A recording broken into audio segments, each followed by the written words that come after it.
الو السلام عليكم ورحمة الله وبركاته. وعليكم السلام. شيخي نجا من أجي أفيو مامي. نجا. الحمد لله أنا جمالا جيتي.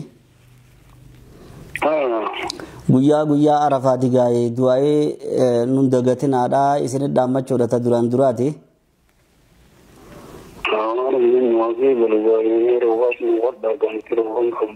taate inshaallah taate rooba kun hawaasattis asumaan himna sheekeenya waraabbiirra jirra sagantaarra jirra guyyaan baruugaa guyyaa jum'aadhaatii fi iidaa walirra dhufe kanarraa fatwaa takka isin gaafanna indeeti isin bilbille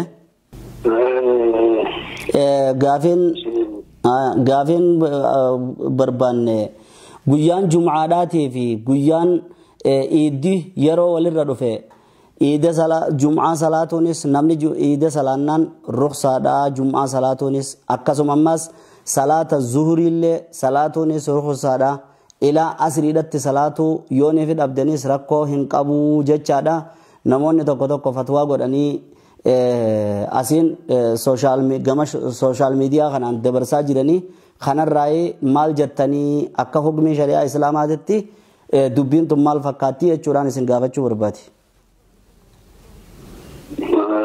Alhamdulillah rabbil alamin wassalatu wassalamu ala sayyidina Muhammadin wa ala alihi wa sahbihi ajma'in.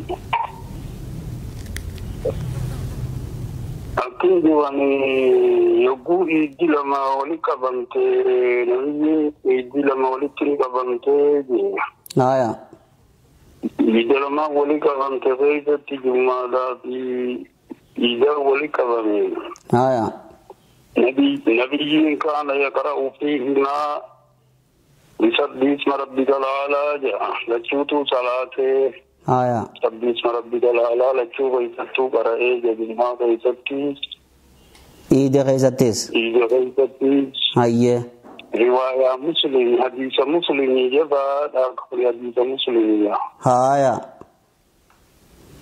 رواية أنتو نمو إنا نجمعه نتجمان صلانا آیا isinirra tinjiru jechuun warra awaalidhaatiin warra fagoodhaa dhufee isaa wajjin salaateeni hajummaa duratti dhufee salaatuun akkas jedha.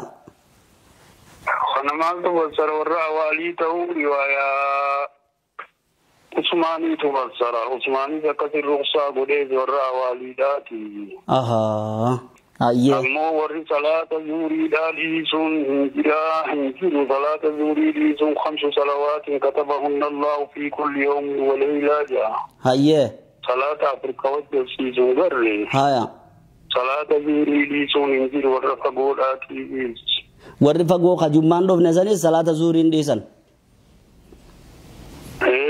Haya. Akkasi salaanni ijaarraan gahu salaata jummaarra. taate maashaallah mee asum haya ayyee 5 صلوات كتبهن الله في كل يوم وليلة على الجبير واجبا قال لا سرت واجبا تتطوع يدك تطوع على الجبير واجبا قال لا edini usunnaadha ettani دي سنة على رجل غير واجب قال لا إلا أن تتقواجا صلاة شنان كان مالي خبيرا إسن الرتنجرو يو سناتي مالي جي هذا أيه 5 صلوات وجب سيجد أكم التذير إلى بجمعة في صلاة 5 صلوات كتبهن الله في كل يوم وليلة ما شاء الله جزاكم الله خير الجزاء ربي أمريتي سنوها دي ريسو خنو حواسنين ندقيا ورابو التنجرا دبرسو التنجرا جزاكم الله خير ربين جنال ورا علمي سن رافية من واتاسون سننجا